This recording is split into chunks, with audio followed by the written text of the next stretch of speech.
Today I'm going to speak about first about the posture of the entrepreneur. It's more about the mindset.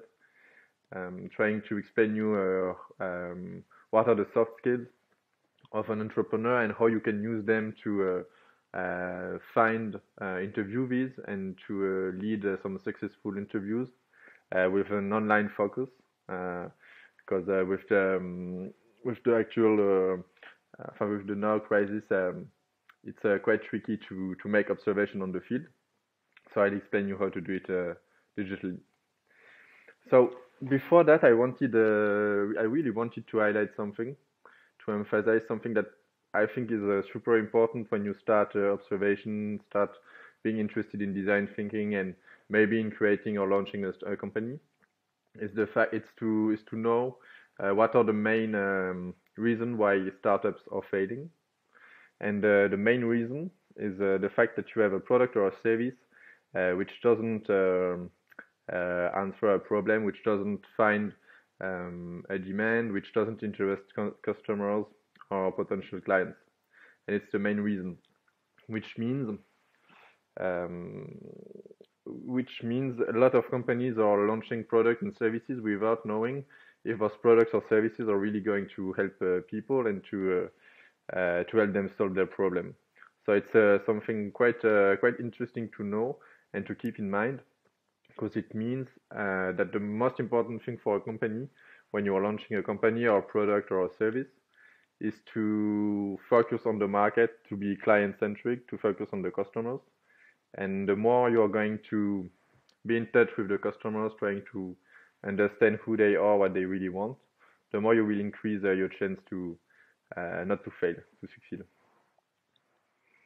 And that's why observation also is super important, and that's why I'm super interested also in observation, because it has a strong link also with marketing.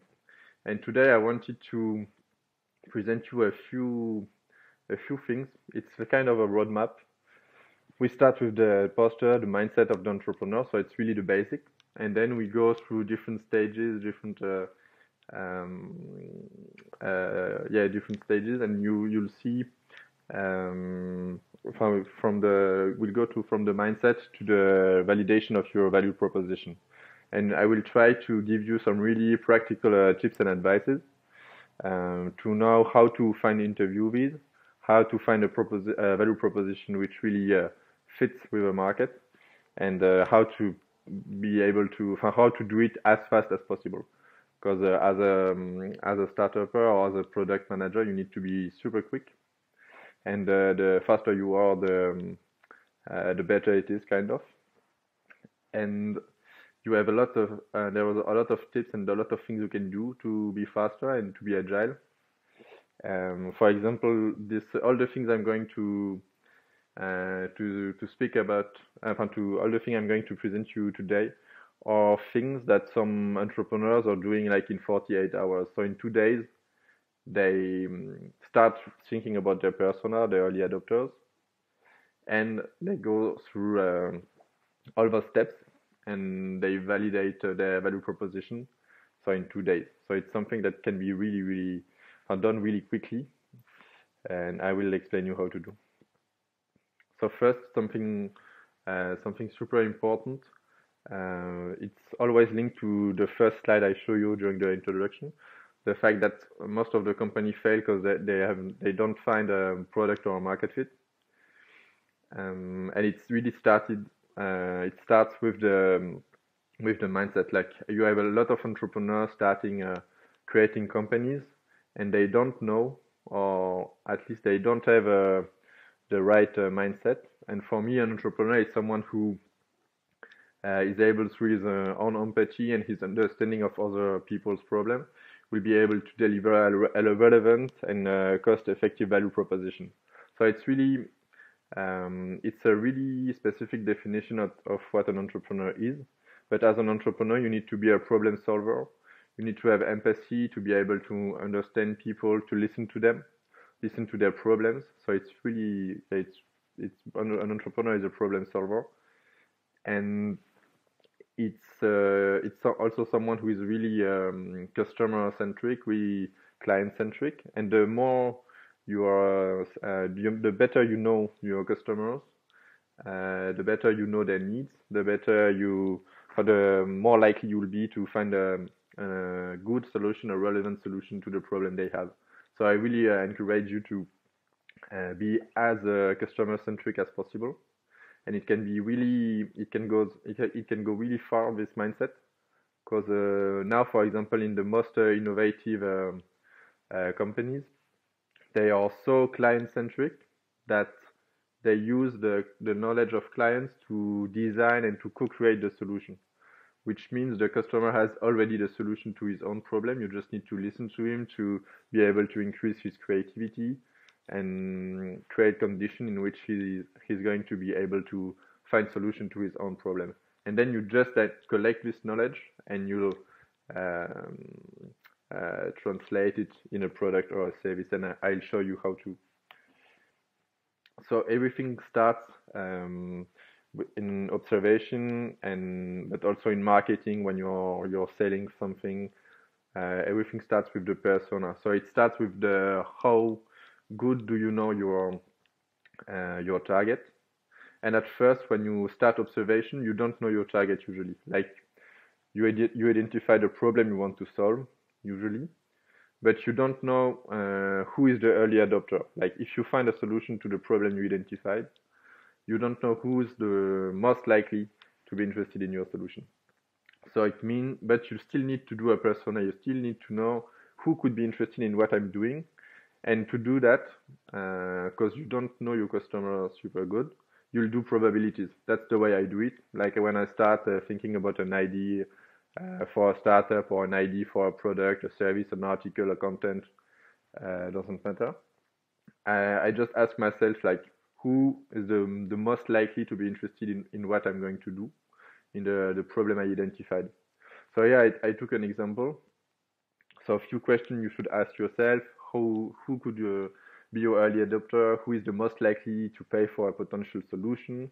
Who could be your client and why? Or the question you should ask yourself at first. And then I gave you an example of a problem. So the fact that for a problem you could identify actually, the fact that many high school students find it difficult to choose their career path, which makes them unhappy adults in their daily life. So it's a really common problem. And then when you identify a problem like that, like just make hypothesis. Ask yourself like, who could be the most interested in finding a solution to this problem? And by interested, I mean who could be the more likely to pay for a solution. Because, for example, in my example, you have the feeling that the target are high school students. In fact, it's not the case, because it's not the high school students are not going to pay for the solution. Their parents are going to pay. So my persona, my early adopters, my target are the parents. It's something really important to have in mind. Your persona is the person who is going to pay, and you should first focus on it when you're starting doing interviews. Focus on those people firstly, and then when you identified who it is, try to ask yourself like questions like, okay, now I know that I'm targeting parents, but is the problem I identified, does it have a higher impact on the father or on the mother? If it has more impact on the mother, then you should ask yourself, okay, so what's her sociological background? What does she do in life? What is her feeling about education? What does she believe? Linked to education, is she interested in some specific areas and field of education, maybe specific methods of education, etc. With the problem I identified, so the fact that high school students find it difficult to choose their career path, which makes them unhappy adults. It's not everybody, like it's not each mother is not going to be aware of this problem and to and won't be super likely to find a solution to it. So really try to make those hypotheses. If you want to more details on how to make those probabilities, you can just have a look to the persona I designed for you on the right side of the slide. I really just did it with some stereotypes, but stereotypes help you to know more about your persona, even if you never interviewed him or her. So it's a good way first to create a first version of a persona, and then try to be as precise as possible when you do it. Try to ask your to ask yourself, like, with the problem I identified, who is the person who is most likely to find a solution, and what does she do in life? Like, what are her hobbies, for example? Because it will help you then to find online, to find her online. For example, this mother, Rachel. For example, I have some example to show you. If I want to target her to ask for interviews, I have like based on the persona, I can find her on many different tools. Like, for example, on the left side, I gave you some Facebook screenshots of where I could find her. For example, I'm sorry, it's French, also only French networks, but on the left side, so it's Facebook. It's a community called Wanted, so it's a huge community. You can see like there are 500,000 of users. But if it's a huge community, it means the people who are using it are not are not qualified people for you. Like, there are, if you post something like I'm searching for interview for people to interview on this page, you won't have many answers because it's not dedicated to your topic. If, for example, as an opposition, the third screenshot, the Facebook screenshot with the Montessori education, because the problem I identified of my persona is the fact that my persona feels wants her children to find the good job so that they feel personally better developed in their life and happier.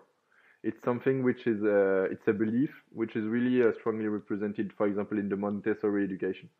So it means if I go on a Montessori, if I subscribe to a Montessori group, and I ask for interviewees and for people who identify the same problem as me and are searching for solution, I will have a higher rate of people being interested in my topic. So it will be easier for me to find interviewees. So it's just to show you, like, the better you know your persona, the easier it will be for you to find the good social network, the good Facebook group, Facebook page, site to get in touch with your persona. And then you have other social networks. For example, if you're more in the B2B area, you'll use LinkedIn and all the research tools which are existing on LinkedIn to target your interviewees. You can use, for example, Ulule and some crowdfunding platforms, because on crowdfunding platforms you can have a really sharp have a really sharp research, because on Ulule, for example, people, when they give money to a project, they keep their first name and their name. So it means if you go on a crowdfunding website, if you are, for example, a company interested in a CSR, you go on crowdfunding website, you do a benchmark on all the projects which are linked to your industry, which already launched a crowdfunding, and then you just have to check all the people all the donators, and usually you have their first name. So then it's people you can target them on LinkedIn, you can target them on Facebook, and you'll be sure, because they already invested in some similar projects to yours, that they will probably have time to help you and to accept to be interviewed by you. So these are some hacks you can use. And then when you know which group are useful for you and where you can find your target and where you can find people to interview, something you can do still in this vision of having a product market fit and being sure that the thing you're doing are really helping people, try to validate your problematic. For example, something you could do. I take the example of the problem I told you about just before. So the fact that high school students feel concerned about their career path and are afraid of being unhappy if they don't choose the right job. You could write this problem on a Facebook group, for example, you are targeting, and in which you know you have your persona is represented, and you just ask like, I identified this problematic. How do you feel about it? What solution have you found to solve this problem, to answer this problem? And then if you have like many people commenting, many people being committed by your post, it means the problematic you identified really touches something important. Like many people are experiencing this problem and want to find a solution to it. So it means the problem you identified is a real one, and people are searching for solution, which is good. So it means you have a market fit at this point, at this moment. So we really try to be market fit oriented. Each time, at each step of the growth of your startup, try to go to the client, go to the customer, ask for feedbacks, and try to be as close as narrow to your customers to be sure that you have a market fit. Then, like as I told you before, so when you post the problem you identified during your observation, you post it on a Facebook group. If there is a high commitment, then it means that the problem you identify is well formulated, that a lot of people are encountering this problem, that if you have a lot of commitment, it means that this problem is really deep and that there is a real need for a solution. If there is not so much commitment, then maybe it means the problem you identified is a bit superficial. So it means you should go back to the problem and to rephrase it to find a more relevant one. And something really interesting also when you ask, when you test the problem you identified, is if you ask also if people already have solution to the problem you identified. People will give you names of direct competitors, indirect competitors, so they will help you to do a benchmark, a precise benchmark, and you will know about all the already existing solution to the problem you found. And then all the people who are going to comment and to ask, to tell you, yeah, I have the same problem as you, then you should ask them for interviews. You should tell them, okay, I'm searching for a solution to the problem you encountered. Do you have time for me, like 1 hour, so that I can do a proper interview with you to know more about the problem you're encountering? So it's a good way to get in touch with people because you have a hook, like the people you're talking to has a problem you want to find a solution to. So it's a good way to connect. And an advice I could give you, but I think you are already going to do it, is the fact that you should focus on American customers.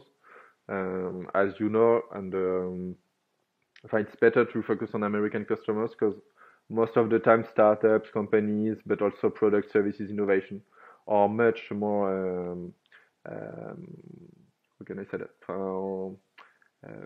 There is a higher, they are more innovative in the US. They are, and you should try to make your observation on American people, American markets, because innovation is much more important there. Usually it's more relevant for you because, for example, you have a lot of companies in France who are making observation on American markets to know what's happening, what are the new competitors on a specific market they are targeting, and then they just like copycat the American value proposition to the French market, and they are considered as innovative on the French market, and they go ahead. So try to find the information and to make observation in the countries where innovation is the most powerful. Some tips, all other tips. We spoke about social networks just before. You have other networks, other tools, other websites you can use to find interviewees online.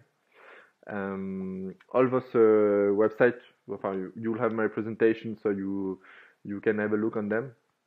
But some interesting websites like Capterra, GitHub are nice because people are rating some tools or rating some, for example, software as a services on Capterra, and usually they use their name, their first name. So it helps you to know more about your competitors, to know if users are interested or satisfied with your competitors.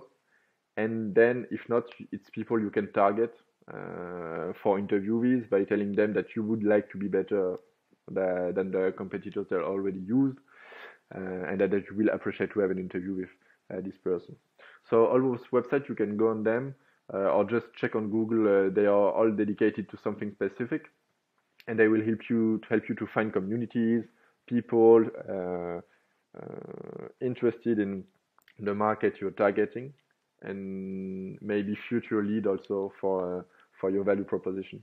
So all those websites are gold mines for growth hackers, but also for entrepreneurs to find interviewees, and then to find leads, and then to find clients, etc. So now that you know where you can find interviewees, you have to ask yourself like the question like, how could I contact those people? So that you have like three circles in terms of networking. So when you want to do interviews, at first I recommend you to start with your friends and your family, because you usually when you start making your first interview guide, sometimes it's too long or not well structured, or you're just like trying testing. So try it on friends and family, because they are usually they are kind, they have more time also to spend with you. So try it with them, and also they are really accessible people. So when you are searching for someone to interview on a specific market, ask first this first cycle, like your friends and your family, if someone knows someone working on your specific industry and who could spend time with you for an interview. Um, cause it's easier if you have an intro made by someone from your family, and also because the more for the further you move around the circles, the more for the difficult it will be for you to get in touch with those people. Because the less people know you, the more you have to show understanding of their problem, the more you have to show expertise, authority, uh, convince them to accept to be interviewed by you, etc. So it can be much more difficult when you're trying to target other from the most extreme parts of the circle. So try to focus first on the first one. And keep in mind also that all the people you're interviewing now online are people who are interested in your problem, who are searching for a solution to it, so who are potential lead for you.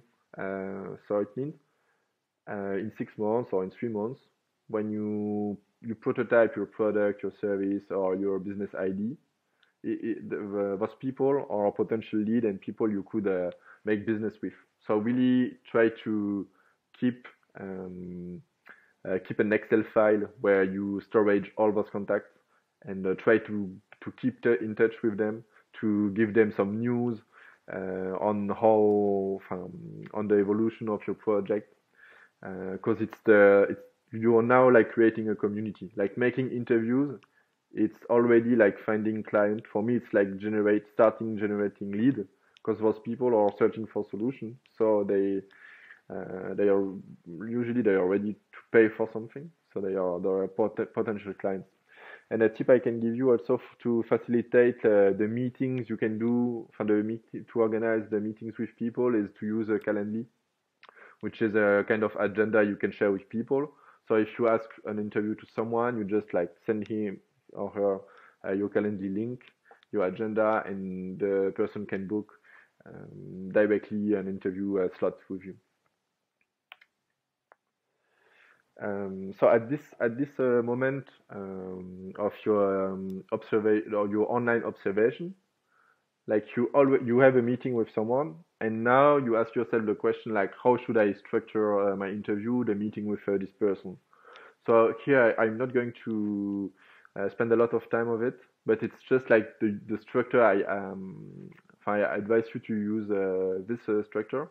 So starting with the setup, like saying hello, why you're here, why you're interested in the problem you identify, why you are targeting this person specifically, what do you want, and what you are trying to achieve with this interview, etc.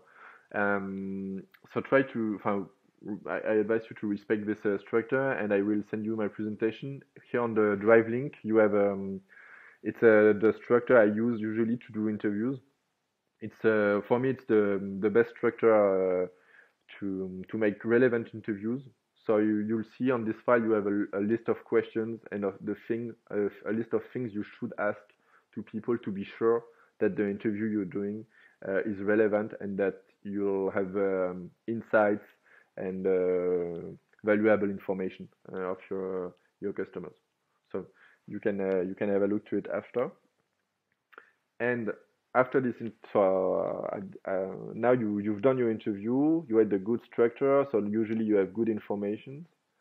To be sure that your interview is good, you have to check three things.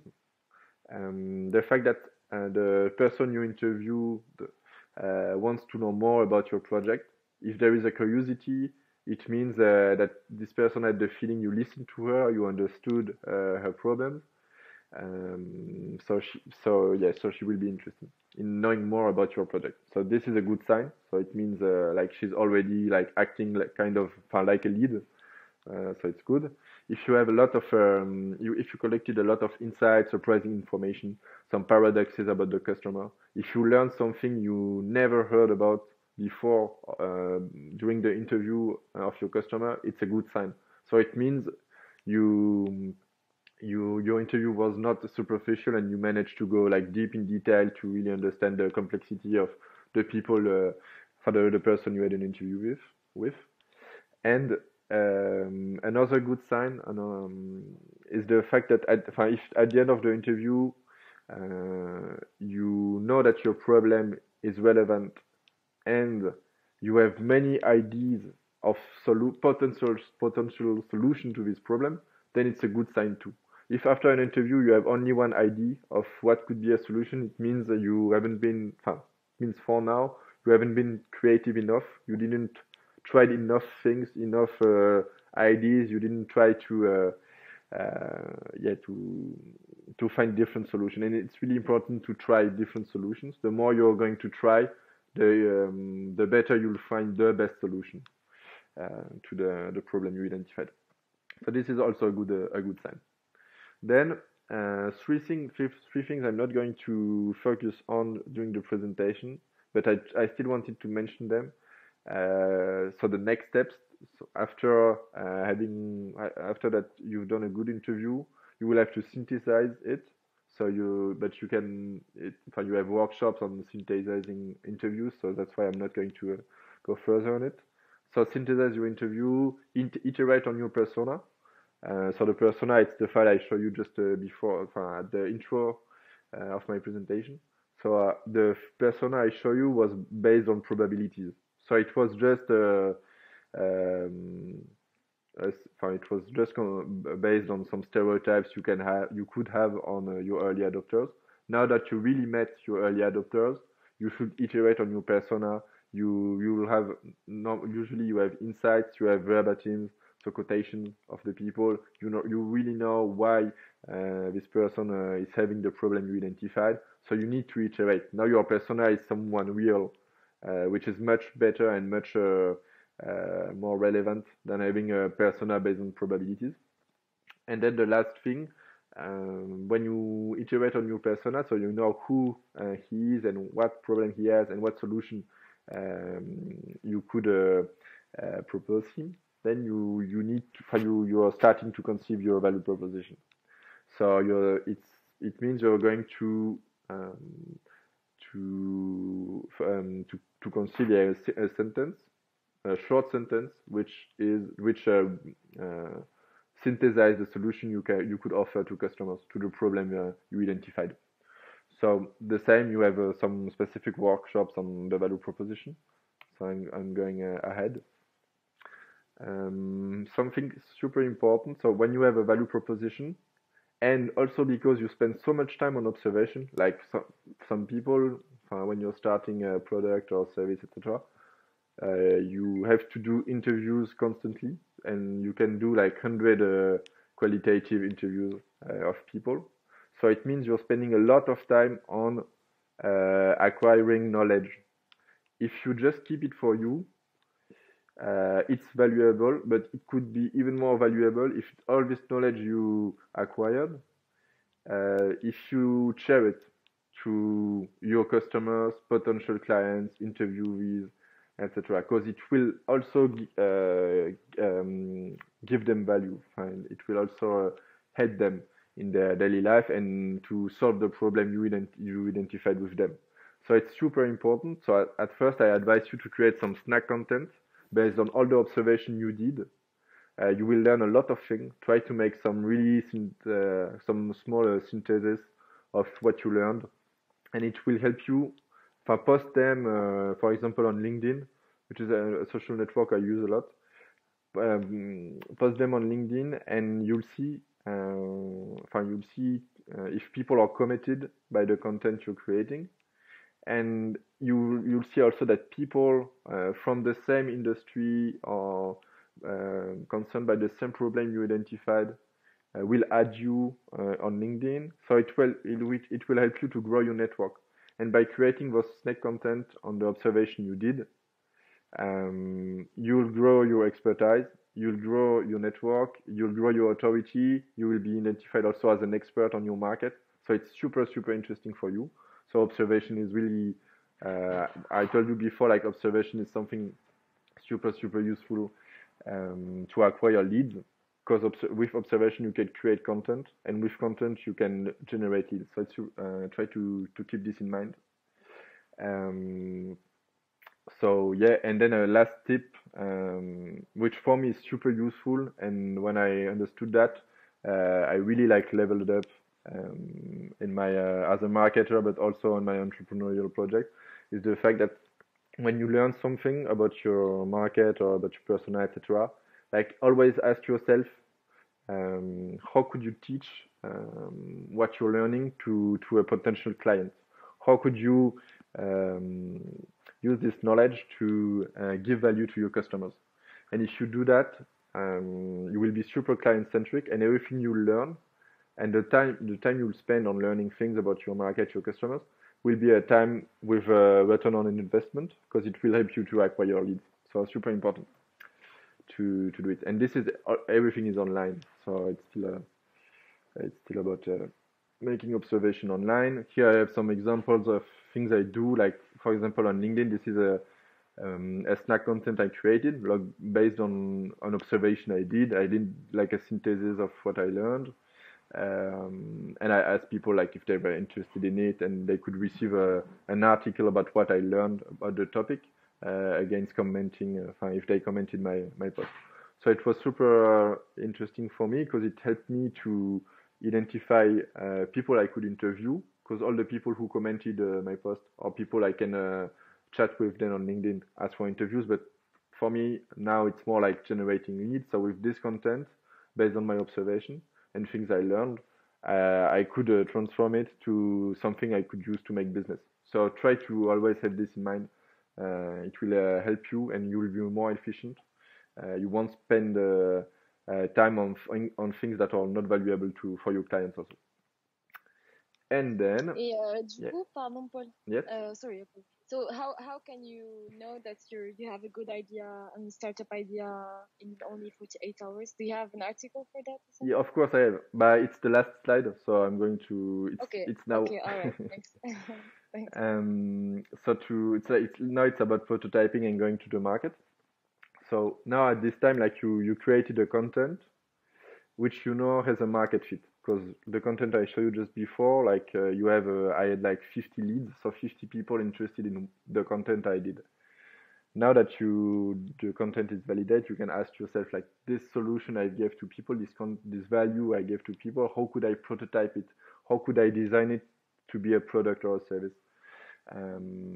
And so this is the 12 steps to prototype and to validate your idea in 44 hours. Like, really try to with your value proposition, try to find the most easiest way to make it visual. Fake it until you sell it. So it's a famous quotation. It's true. And then with your value proposition. So try to make it something visual. You can use like some softwares like Adobe XD, which is a free software to design things. And then you can do like Philip. Philip is an alumni of the program who did it super well, and who's an expert on going to market and validating an ID in 48 hours. And he just like did a Facebook post that he shared on French Startups, which is a Facebook group dedicated to entrepreneurship.